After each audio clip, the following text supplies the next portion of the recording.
Soumya, it's very difficult to generate returns, especially when it comes to research. Correct. मान गए, but returns की जैसे आपने बात करी, I think stock markets में return कमाना बहुत ही difficult है और काफी dangerous भी है. Absolutely. I mean, when it comes to a research team, it is expected that they have to give only multi-bagger stock recommendations. Sorry for the usage of that word. I can't see Manishji here, but maybe he's there. Yeah.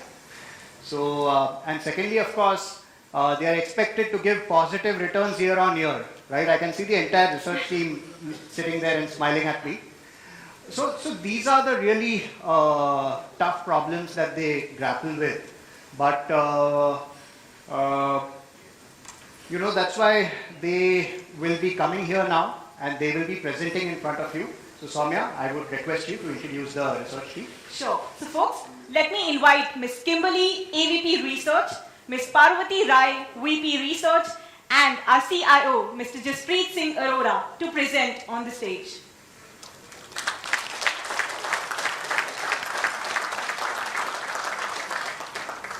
Thank you, Sham.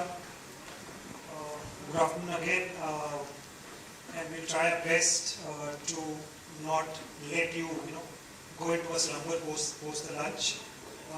Feel really a big gratitude and gracious after this session that we're talking to such a lively audience over a topic that we've been working very hard on. Starting with the theme, I'm just there for a minute to introduce the theme, the background, and then let the two lovely ladies take over.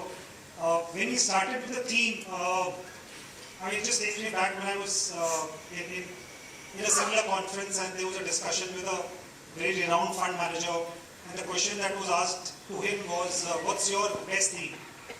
And he answered, it's pro-grow. I mean, there's some words which are made up, but it's just in the larger spirit of things. And when asked, what is this pro-grow? It's basically any company which has tons of profits and grows every year. So it makes so much sense. That's not what we need, right? Profit and growth, right? Year after year, let the power of compounding take over. And then a similar question was asked to a client or people like us, investors. Sir, आपको कौन सी theme सबसे आपकी best है? And the answer that gentleman gave was any theme which allows my portfolio to compound, which allows my stocks to compound, grows them, that's the best theme. And that was such an honest answer coming in from an investor. So, when we were deliberating on themes, which themes to present to this lively audience, and we had loads of them, so we zeroed down to 5 or 6, and then we zeroed down to 3, and then finally, sage advice came about 2 days back, and we had to cut short again because as research analysts, you tend to, have so much to share, so much energy. But we'll have a touch on some of the other themes in my session at the end. But the 2 themes that we're presenting to you today in the next 45-50 minutes. The first is going to be the AI, and it's so interesting that the way it's growing. Is it my way, your way, or the AI way? That's what I thought when this theme came to mind. That's going to be presented by Parvati, and the other one is the magic number of $2,000 per capita, and that's going to be presented by Kimberly. With that, just a lot of information, a lot of graphics, and we've made with a lot of effort, and thanks to Chandramani and Smart Magic team for putting it across in the most best way out. We hope you enjoy the next 45-50 minutes. And if there are any questions, we're happy to take it at the end. With that, I hand it over to Parvati. Thank you, Jaspreet. Yes, so for the next 20 odd minutes, we'll try and speak about artificial intelligence. I'll make it as simple as possible given the technicality of the subject. So AI, given its transformative powers, we'll try and understand its impact on society, overall on the economy and way beyond. So why is this word AI, and even since morning we have spoken about it for a couple of times, been the buzz for some months. The precise reason is ChatGPT, which we also heard Nilesh say that. So just for a quick check, how many people in the room have actually used ChatGPT by raise of hands, quickly? Okay, so almost 50%. So we are aware of what ChatGPT is. For the uninitiated, ChatGPT is a platform which is launched by OpenAI. So basically it's a chatbot. What it does is, and why it's called fancy, is that it kind of communicates in a very conversational way, which is more human-like. And that's where the most of the advantages are derived. So I will show you one data. So basically of all these well-known apps, they have taken bare minimum at least 1 year. However, ChatGPT took only about 2 months to kind of have the magical 100 million users in 2 months. And the precise reason being the way you can use it. You can ask it for translations, you can just ask it for simple information or helping you understand complex subjects. With respect to IT, you can also use it for coding. So this is some of the reasons why this has got fancy and is taking the internet by storm. So before we understand more about ChatGPT and the reason it's kind of in news, we need to understand AI has already been a part of our daily lives for some time now. So while Google Maps, camera, Series is something which we have been using regularly, wearables is a new segment which has been catching up for past few years, where because of its integration like a virtual assistant, also your health monitoring tools, it's kind of picking up. Bots and home automation is a segment which in India is still to pick up that rapidly and is there only in pockets of segments. So what exactly is AI? So if I were to kind of simplify it, it is nothing but intelligent machines which can help solve our problems, make or take decisions on our behalf, or perform certain tasks which were traditionally done or required humans to carry out. So that's the work of an AI, basically the machines doing some parts of our work. So now AI as a universe is quite big. It has various components under it or subsets as we call. Couple of them which are more important and kind of working in the next generation that we're looking at is computer vision. So in a very simple language, computer vision ये करता है कि it enables a computer to scan images and videography any graphics and helps it in some of the applications. If I give example was your video surveillance. When you use video surveillance in the back end, computer vision is kind of acting upon it. Machine learning, when we talk of it, which essentially is ChatGPT in the background somewhere. So here what we are trying to say, it learns on data, however explicitly you don't have to kind of program it. And another key component that you will across the presentation is NLP. So NLP is nothing but the computer tries to in a very simple form understand language and help us communicate. So whenever you talk of language translation apps or sentiment analysis and whenever you kind of communicate with these interfaces, in the background you always have NLP working behind it. So where exactly are in this journey of AI as of now? So it's precisely 3 pieces to understand here. Presently we are at the bottom stage, which is machine learning, also called as narrow intelligence. So artificial narrow intelligence. Why? Because here the computer can only do one specified task, and if it has to do something new, you need to again reprogram it. With machine intelligence, so here what we are saying, the computer is almost equally intelligent like humans and has similar capabilities. So when we talk of ChatGPT in the generative AI space, which has now come, is an advancement in this space. So while it is machine learning, why we say it's more of intelligence? So take a simple example. पहले हम Google में 4-5 keywords डाल के search करते थे and you had multiple articles to read and understand and absorb the information. But now when you use a ChatGPT, you just have to put a simple prompt or type a sentence and you get a very concise answer to whatever you were looking for. So that's where the intelligence comes in. And the third state is machine consciousness. Now we are not here, as of now this is more theoretical, but what we are saying, by the time we reach here, say whenever in future, the machine would be more intelligent than humans. Essentially वो हमसे ज़्यादा बेहतर और बहुत अच्छा कर पाएगा. So now this is an opinion and debate wherein Nilesh said, will actually machines be able to do it? It's something time will tell us. So I will play a quick video. This is a viewpoint and perspective from the makers of ChatGPT and some other key AI people, along with Warren Buffett, who is giving his opinion as an investor on the app. So paint a picture for us, 1, 5, 10 years in the future. What changes because of artificial intelligence? So part of the exciting thing here is we get continually surprised by the creative power of all of society. It's going to be the collective power and creativity and will of humanity that figures out what to do with these things. Studies say by 2025, 30% of outbound messages from companies will be synthetically generated, meaning 30% of all the messages will be written by bots. Last year, this figure was 2%. And by 2030, listen to this, by 2030, 90% of a major blockbuster film will be generated by artificial intelligence. As of now, AI is not making any films. I don't really understand it.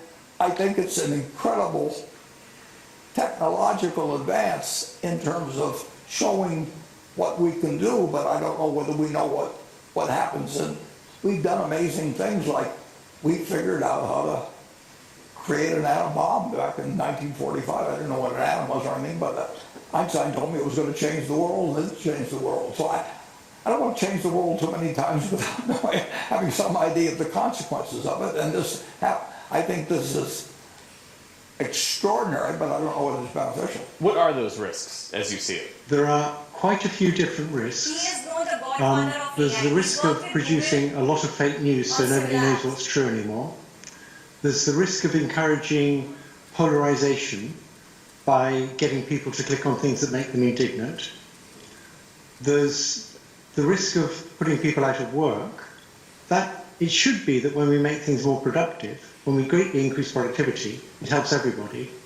But there's the worry that it might just help the rich. And then there's the risk that I want to talk about. Many other people talk about those other risks, including risks of bias and discrimination. So I want to talk about a different risk, which is the risk of superintelligent AI taking over control from people. So yes, I mean, a person who's worked in the AI space has also left Google to kind of voice his opinion publicly, where he's saying that he's scared now and he really feels his computers can take over humans. So taking a cue from here, what is important to understand is that with any technology, it has to be very responsibly used collectively by all the world to kind of ensure we progress in a positive manner. So I'll give a simple example. When we use facial recognition systems, right? Now this is, you might have seen this as airport, railway stations, where it helps you scan. Similarly, when you do a phone unlock using your face, when that's a usage with facial recognition system.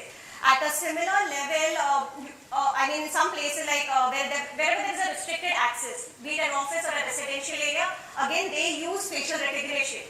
But the moment somebody starts using this technology, otherwise it could be a slight misuse. See, for example, China. China at a very widespread level has been kind of using facial recognition on its citizens. So the concerns raised here is it is a breach of security, data privacy and misuse where the consent has not been taken from the citizens to be actually using their data so publicly. Some of the other areas where AI could be misused or is being misused is primarily, as I already said, privacy.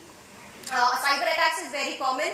Autonomous weapons, or as they are known as killer robots, which are self-programmed, which means that while they go and identify and hit their targets without any human interventions, on occasions the decisions that a human might take, they might not have the ability to do that, and then they might be self-destructive.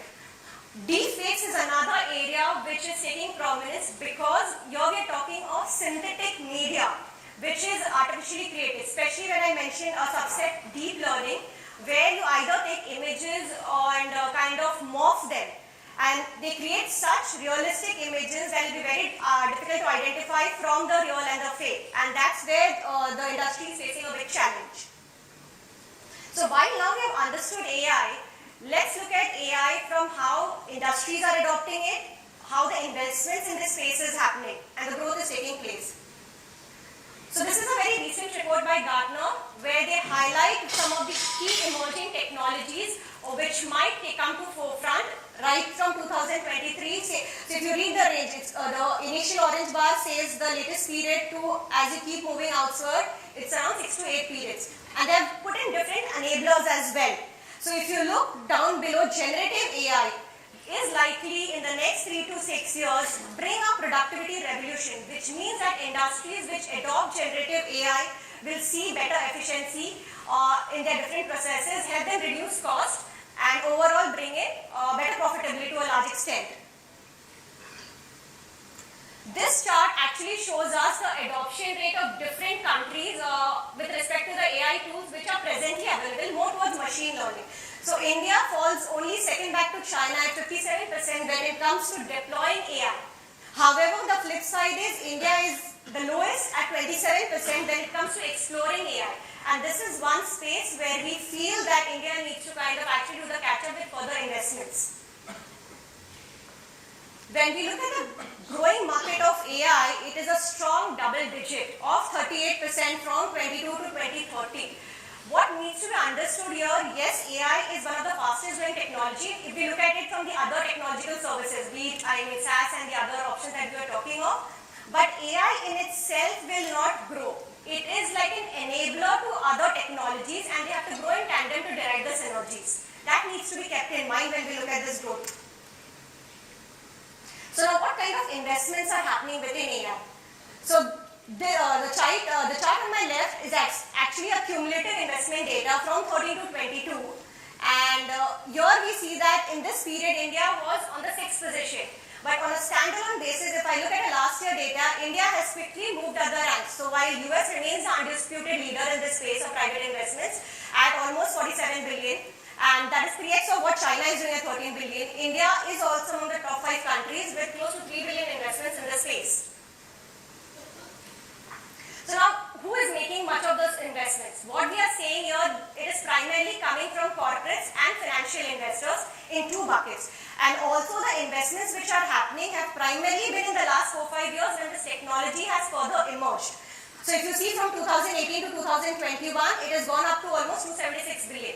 While 22 has seen almost a 30% decline, if you look on a decadal period, it is almost 13x growth within 22 itself. Now within AI itself, when we are talking of investment, where is the money going? So the money as of now is primarily OpenAI, the company which has made ChatGPT, is seeing major funding. So Microsoft in the first leg invested in 2019 $1 billion and again in 21, and very recently post its launch in November, early this year they put in another 10 billion, which has taken the company's valuation as well as to 30 billion. So that's where OpenAI leads in this space with the kind of 10 billion investment that they receive. Coming to India, even if we were to look at 21 and 22 data, it actually maps with the global data where various VCs and private equity investors are pumping in money. Some of the common names are like Asset Partners, Bloom Ventures, Secure, which are the key financial investors within the AI space in India. Adoption areas primarily include BFSI, manufacturing, pharma and infra when we talk of the Indian landscape.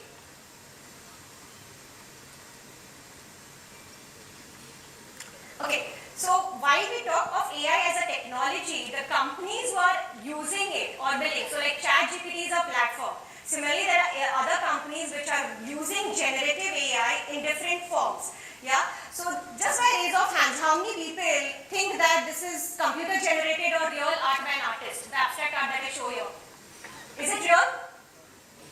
Great. So basically this is done by an app called Midjourney. What it does is essentially we are saying it's an example of image created by text. So we are saying generative AI has progressed so much.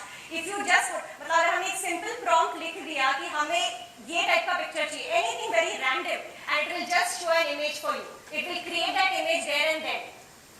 Some of the other benefits of using so that's basically artistry with AI images. So earlier apps that we had only picture corrected it, but with this app within the art space, which is creating a revolution, it can also change your face angles. It can, so if your hands are hidden in your fold, and if your hands and fingers are not being seen, it will help you correct that and also bring that to the fore.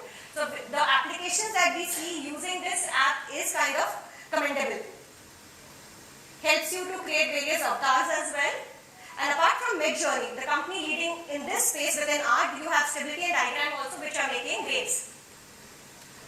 Okay, so we talk of ChatGPT within the coding and overall space. We talked of art. Another area where AI is actually making revolution is podcast. Yeah, so I put on a podcast for you all to listen quickly and take your views there. What do you see as the future of AI technology and how it's going to continue to shape the world?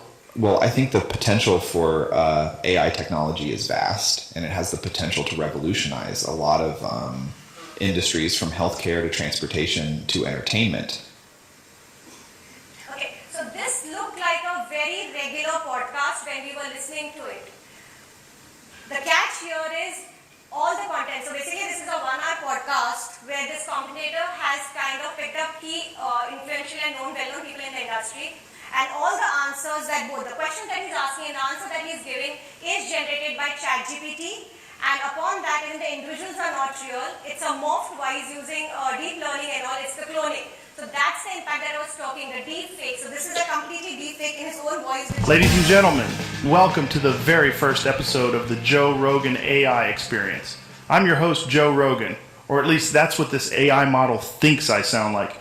Let me tell you folks, this is some next level stuff we've got going on here today.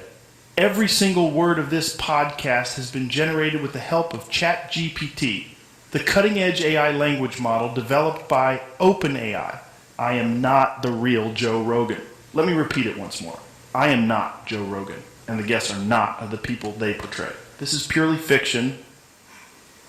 So we see the impact, I think, kind of identifying a deep and a fake and how morphing is going to the next levels. One of the other areas where AI is being very promisingly used is code generation. So I mean, if there are programmers here, they'll understand writing a code, how tedious it is, and they would have always wished if they had an AI tool to support them and cut down the time of writing or bring them some ease. So yes, GTB Hub Copilot exactly does that. It's an AI tool. When used by a programmer, it will give you various prompts and suggestions on writing those codes. So Copilot basically is so this is a collaboration between Copilot and OpenAI again, which has done ChatGPT and heavily funded by Microsoft, which has also funded ChatGPT in this space. So let's come to, after understanding AI, then talking about investment. So where exactly is it being used and how is it being used? You may have read headlines in recent years suggesting Amazon workers walk as many as 12 miles per shift, darting about between shelves, frantically picking up items. That's no longer quite true. Amazon's modern fulfillment centres are largely patrolled by an army of squat, Roomba-like robots that pick up whole shelves, also known as pods, and bring them to a human picker situated at a stationary workstation. The substitution of these squat orange automatons in place of dashing human workers makes a colossal difference to Amazon's bottom line. It's been estimated that Amazon's warehouses can now hold 50% more stock and retrieve that stock 3 times faster. This reduces the overall cost of fulfillment by some 40%. We're trying to reimagine how you do drug discovery in the 21st century. We're using machine learning to help us discover new molecules. So in medicinal chemistry, we're using it to enhance our digital pathology efforts so that we can screen patients more quickly, and many other points through the drug discovery life cycle.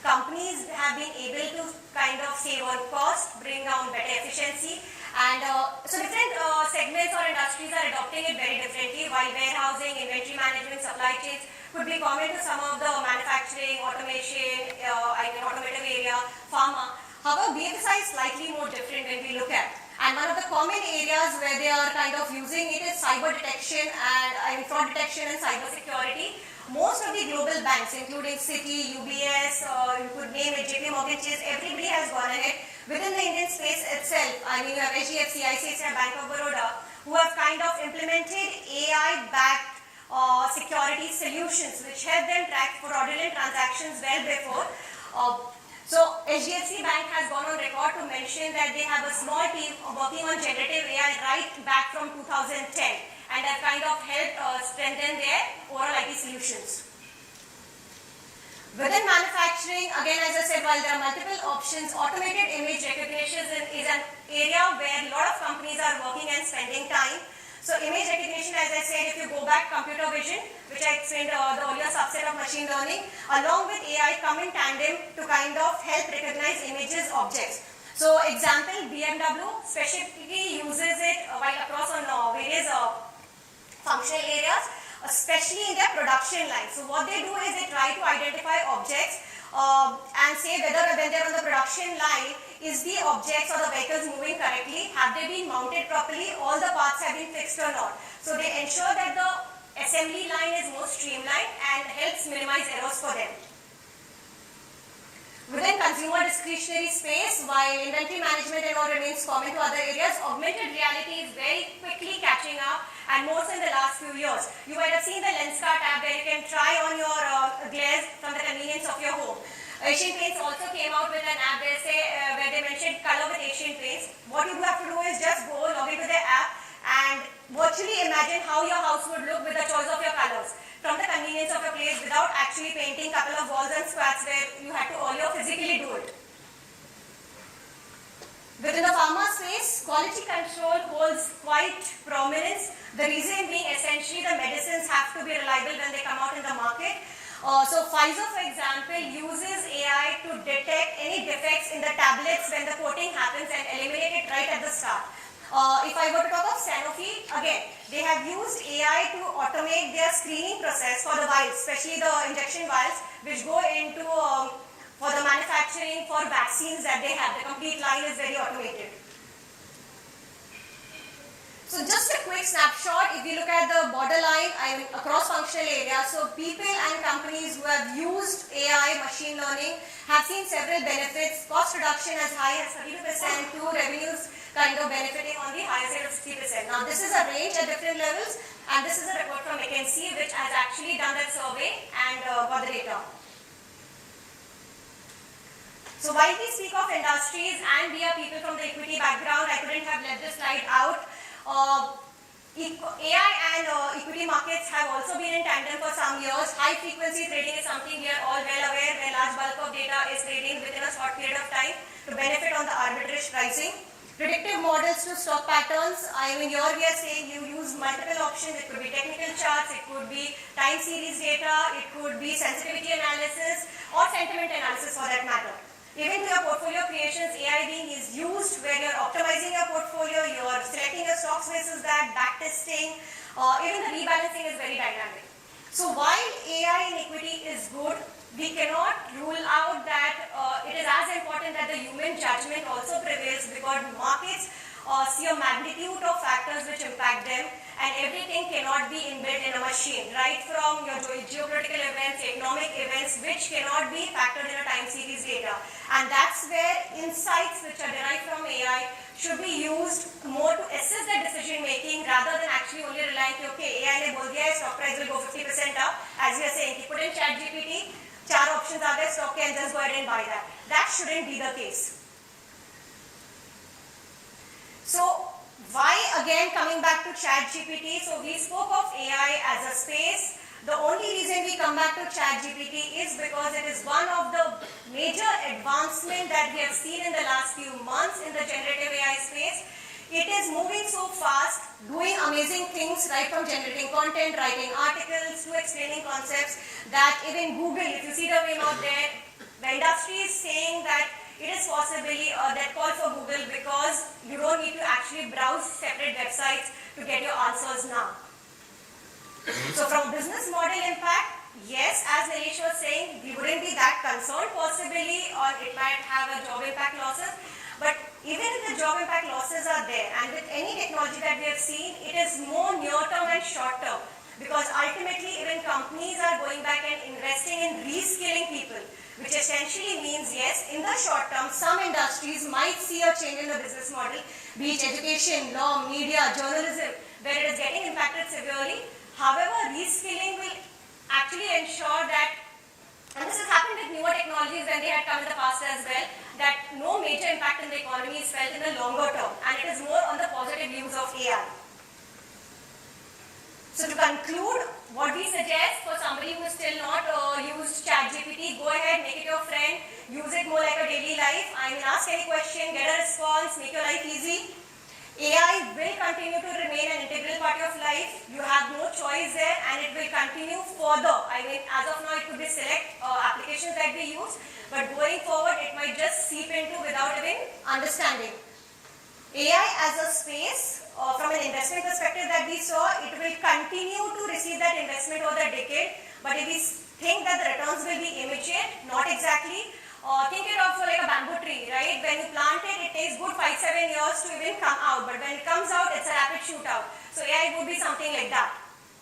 And last but not the least, AI does have the power to disrupt everything that we have as of now, and hence has to be actually used with caution and more responsibly.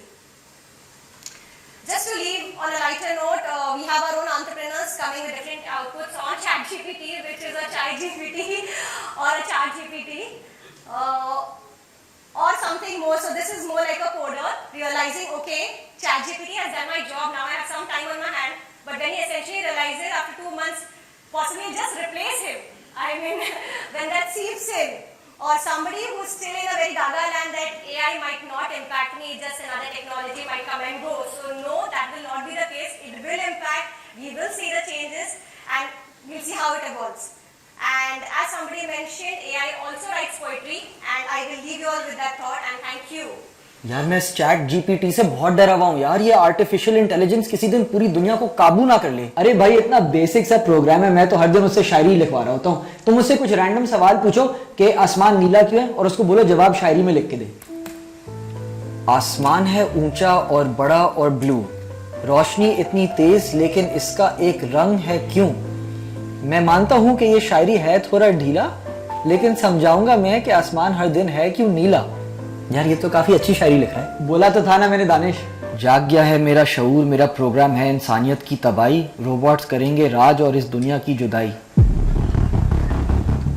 I think वो अभी सीख रहा होगा ना कि जवाब कैसे देते हैं। स्टूपिड सा तो है। स्टूपिड एल्गोरिथम होगा। और पढ़ो। आसमान में एयर मॉलिक्यूल्स रोशनी को फैलाते हैं हर तरफ दबंग, शॉर्ट वेव लाइट ज्यादा फैलती है और आसमान को देती है नीला रंग। सिखा भी रहा है और शायरी भी कर रहा है यार, ये तो बड़ी अच्छी चीज है। क्या खूबसूरत सोच है इसकी।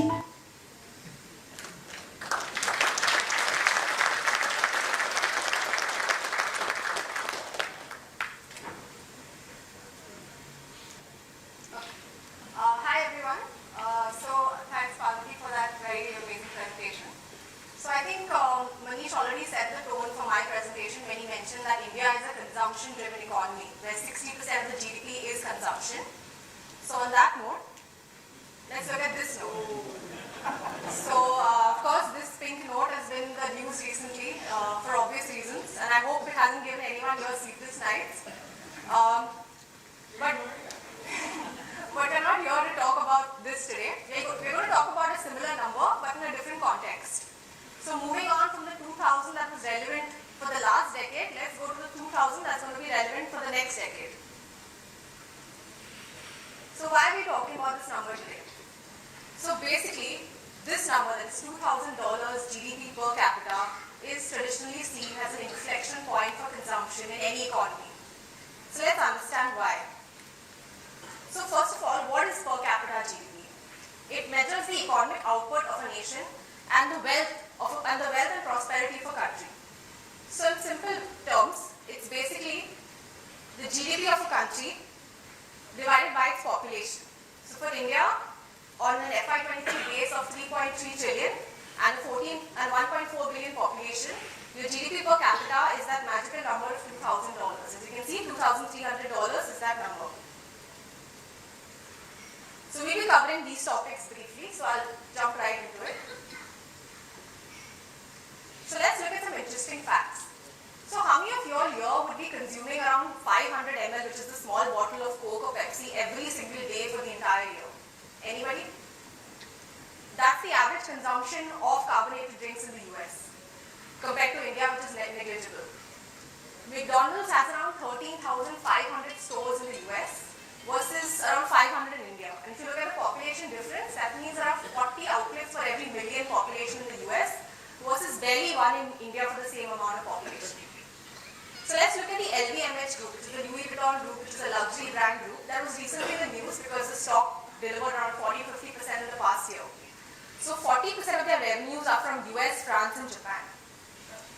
So why are we talking about these? Because why do some countries have a higher propensity to consume? So this slide will explain that. This is the per capita GDP that we saw earlier, where India is at 2,300 currently. The world average is around 12,875. So India is 1/6 of that, while the US would be 6 times the world average. And if you look at China, it's around 12,000, France, Italy around $45,000 per capita GDP. Even BRICS countries would easily be 2 to 3 times that of India. But if you look a little, if you take a step back and look at 1980s, India was actually ahead of China in the per capita GDP. So what exactly happened in the last 40 years? China's GDP grew 11%, while the population grew at 0.9%. These are the two key components of your GDP per capita. But if you look at India, the GDP growth was 7%, while the population growth was 1.7%. So both slightly less in favor of India versus China. But this disparity doesn't just exist globally, it exists within India as well. So if you look at the 2020 average of GDP per capita of 1900 for India, there were some states significantly ahead of this number, like Goa, Sikkim, Delhi. And there were some states significantly lower than the country average as well. Again, this is a function of either high income, low population or both, and similarly low income or high population. So what is the road ahead for India? So currently we are at $2,300, and in the next decade, this number is expected to triple to around $6,300, as you can see. So this is going 3x. So is this number does this number look unrealistic? Let's look at how other countries have performed. So if you look at countries like China, Indonesia, Thailand, Russia, South Africa, these are countries that hit the per capita GDP mark of $2,000 in the last 2 decades, so very recently. And from there, in the next decade, they multiplied easily 2 to 3 times in the following decade. So it's not unachievable for India to go 3 times from the current number. If you look at the time taken for India to add 1,100 to its GDP, $1,100, the first 1,100 took 55 years. The next 1,100 took 7 years. As you can see, from FY16 to FY23, another $1,100 of per capita was added. And the next 1,100 will take 4 years and so on. The time frame is gradually reducing as India grows 3x from 2,300 to 6,300. Another factor driving this is the population growth will also decelerate from what it was. So India's population growth has actually been reducing historically from the early 60s, 70s where it was growing at 2% plus. If you look at the last decade, the average population growth was around 1.1%. And we are already hitting that mark of 0.9% population growth per annum, which is close to what China did 40 years ago. So what we're saying is, consumption is a $6 trillion opportunity. Why? Because it's 60% of the GDP. And if you project our GDP to reach $10 trillion in the next decade, 60% of that is a $6 trillion consumption opportunity from $2 trillion today. That is 3 times. If you look at mature countries like US, UK, Germany, Japan, private consumption or consumption, which is the money spent by consumers on goods and services, is around 55 to 60% of the GDP. In fact, in US, it used to be 60% way back in the 1970s, and now it is 68%. So there's a high chance this number could also increase for a country. So this is how the funnel works. You have your GDP. Let's look at FY21, when the GDP would have been around 2.6 trillion. 60% of that is private consumption. That is what you and I spend on goods, services, education, healthcare. And 50% of that number is what we spend on retail goods and services. That is what we purchase, be it apparel, footwear, food, anything. So let's look at countries that reached that $2,000 per capita mark in the last 2 decades, because it gives us a more recent example. So we have countries like South Africa, Thailand, Russia, China, Indonesia that hit that mark in the early 2000s. So let's look at the trend. For example, for China, they hit that mark in 2006. And if you look at the consumer spending trend, in the decade before that, consumer spending in China grew at 2.6x. But after hitting the 2000 per capita GDP mark, they grew at 4.2x. Similarly with Russia, they grew multifold from 0.6x versus 6.8x in the decade after hitting the 2000 GDP mark. Similarly for Thailand and South Africa. So you can see there's a clear link in consumer spending and GDP per capita of 2000. Let's look at some more examples. So if you look at China, like I said, in 2006 is when they hit that GDP per capita mark. And if you look at the consumer spending trends after that, for the next 10 years, they grew a strong double-digit year after year in the decade following that year. Look at the average. They were growing at, consumer spending was growing at 10% before 2006, and the decade after it grew at 15%. Passenger vehicle sales was growing at 4x before 2006. This went to 6x growth over the next decade on a higher base. Alibaba, which is like the Amazon for China, which is like a yardstick for consumer discretionary and consumer products, has grown at 45% CAGR over the last decade. Another example would be Thailand. So they hit that per capita GDP mark in 2000, and as you can see, in terms of consumer spending, they also saw a strong decade of double-digit growth in the year following, from 2002 to 2012. So the average consumer spending was barely 2% in the decade before 2002, which went to 11% on average in the decade after. So this is just a slide that shows some of the discretionary category of stocks that were listed, have a listing history since those years. So if you look at South Africa, when their GDP per capita grew at a double digit of 12% after hitting the 2000 GDP dollar mark in 2002, different categories, be it fashion, home improvement, department stores, saw 20% plus revenue CAGR and a 30% plus stock price CAGR. Similarly for China, look at travel services, look at alcohol, 40%, 30% revenue CAGR and similar CAGR for the stock price in the decade post hitting 2000 GDP. Same trend seen for Thailand with their restaurants and department stores performance. So what is in it for India? So as we know, there have been three key enablers to drive digital adoption in India. That has been UPI and demonetization, Geo, which has structurally helped bring down the cost of data, which we will get into in the next slide, and of course COVID, as people have stayed at home and got more accustomed to using and ordering online. So if you look at India's digital funnel, so the cost of data in India currently for 1 GB is around $0.2. And look at the other countries. South Korea is $12.5, Canada is $5.9, US is $5.6. So it's also significantly lower than the world average. If you look at the average of 233 countries, the average cost of 1 GB is around $3. But in India, it is significantly lower. So what has this led to basically? This is India's digital funnel. We have a population of around 140 crores, out of which 85 crores are internet users. And 60 crores are smartphone users.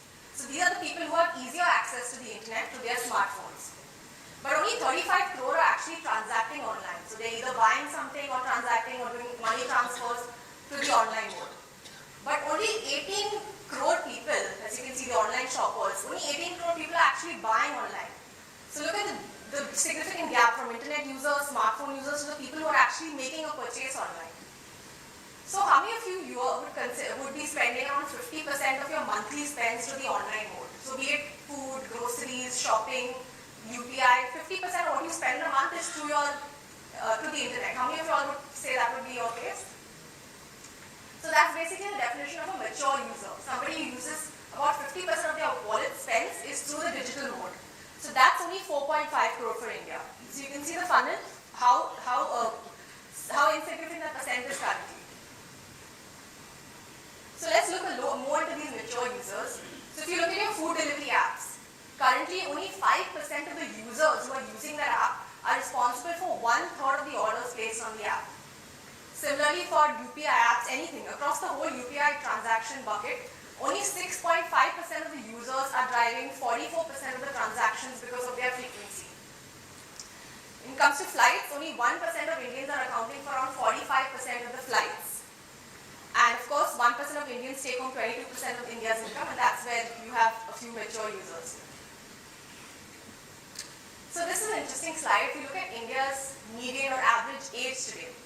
So the average age in India is around 29 years old versus of course countries like US, UK, Japan, which is much over 40 years old.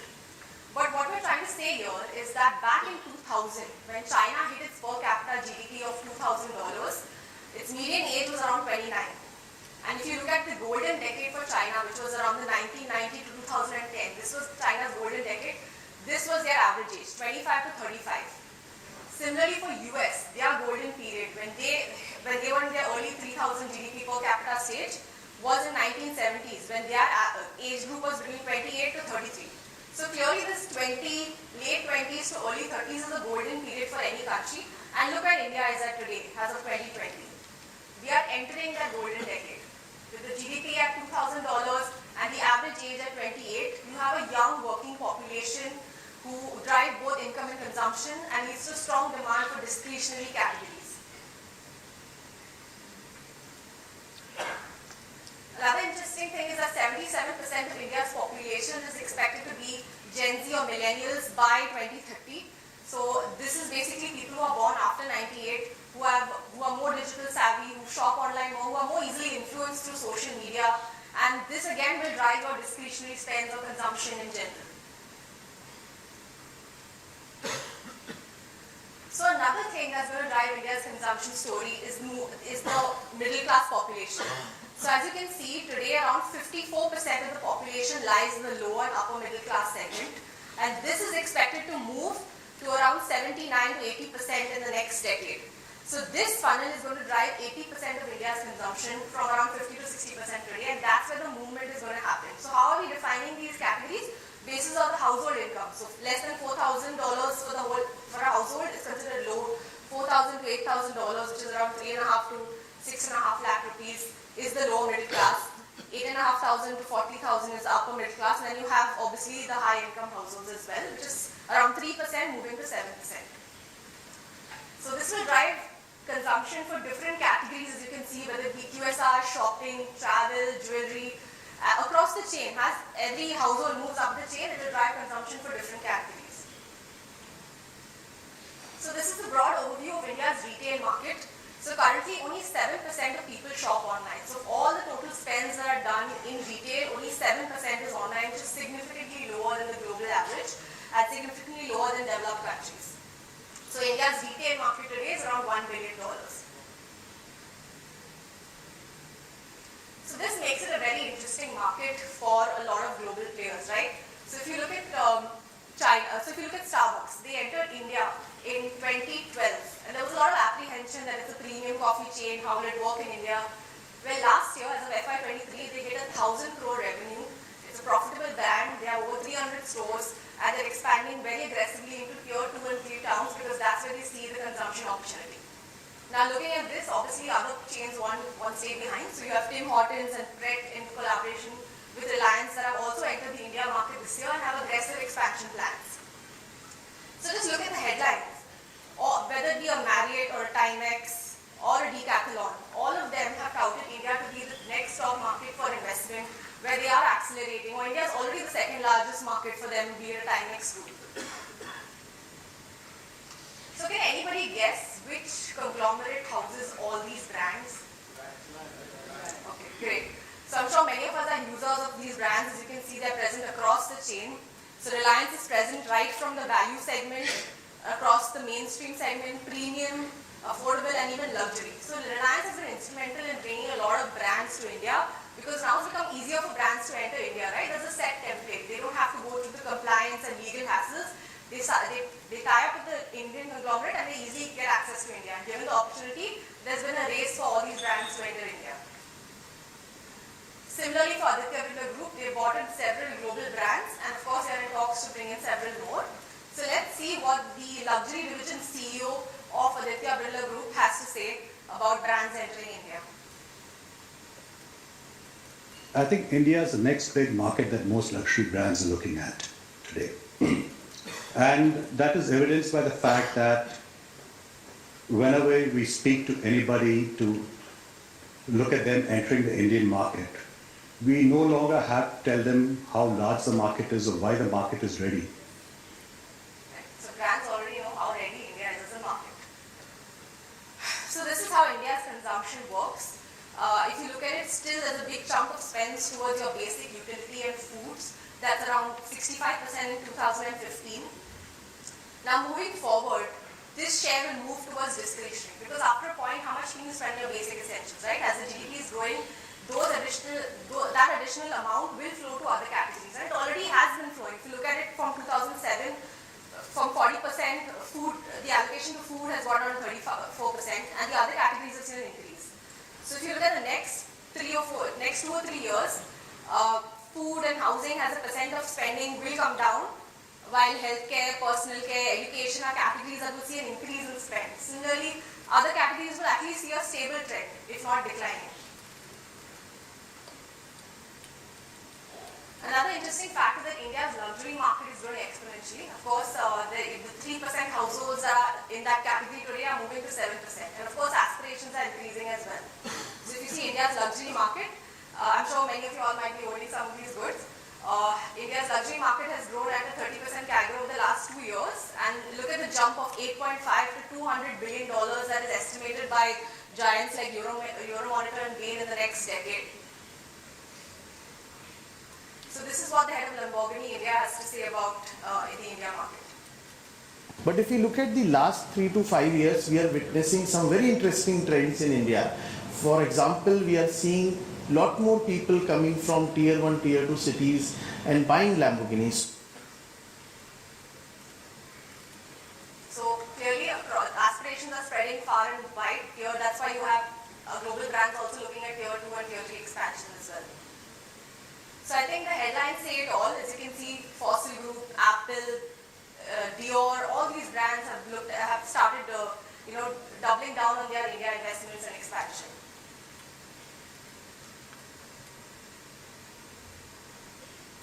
So what does this mean for our stocks performance, which is what we all want to know. So if you look at when India moved from $1 trillion economy to a $3 trillion economy in the last decade, over 100 stocks moved up 10x. But if you look at just the middle bucket, let's just forget the top end and the below end. The middle bucket, which is around 30% of the Nifty 500 stocks, the good 150 stocks, has moved anywhere between 5x to 20x.